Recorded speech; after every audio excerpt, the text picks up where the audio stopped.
Goblin diplomacy is not only a reference to the ongoing Blood vs. Crabs gang war, it also serves as a deep dive into human psychology. This quest begins in the Goblin village, northwest of Falador. Goblins are small, green humanoids. What they lack in strength and intelligence, they more than make up for in numbers. That's right, these guys they worship the god Bentnoze, who essentially runs a violent cult of warfare. Talking to General Bentnoze and Wartface reveals that their tribe is on the brink of a civil war, as they cannot decide on a new color for their armor, and the traditional brown coating has gotten stale. Bentnoze favors the color red, while Wartface opts for green. If this is not diplomatically solved soon, the tribe faces total collapse. Now I can hear you ask, would sentient beings really go to war for something as trivial as color? I'd invite you to remember the turf wars that started when Pokemon Go was released in the summer of 2016.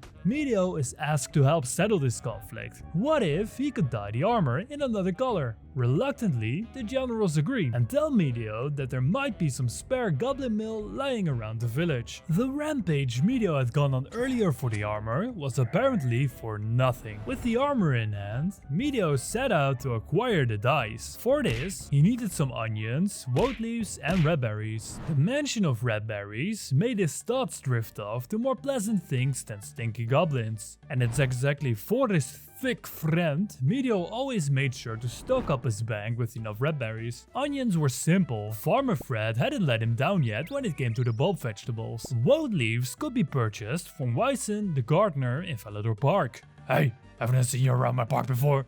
No.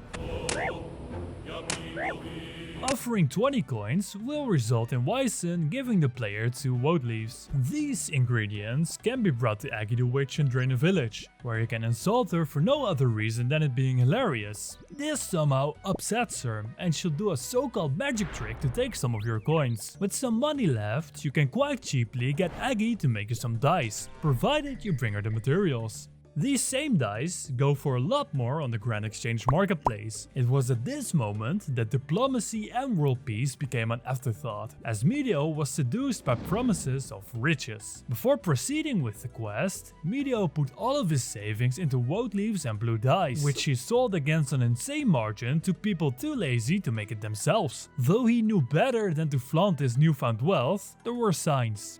With these dice and goblin armor in tow, he returned to the generals, who were anxiously awaiting an update. Medio lets them try the blue and orange armor, which they both reject. They decide after a long discussion that the original brown armor is the best after all. Sometimes people don't actually want to change. Sometimes they just want to bitch and moan about the status quo, making all the legwork Medio had to do worthless. He was pissed. Though a civil war was prevented, they still lost quite a few numbers to this endeavor.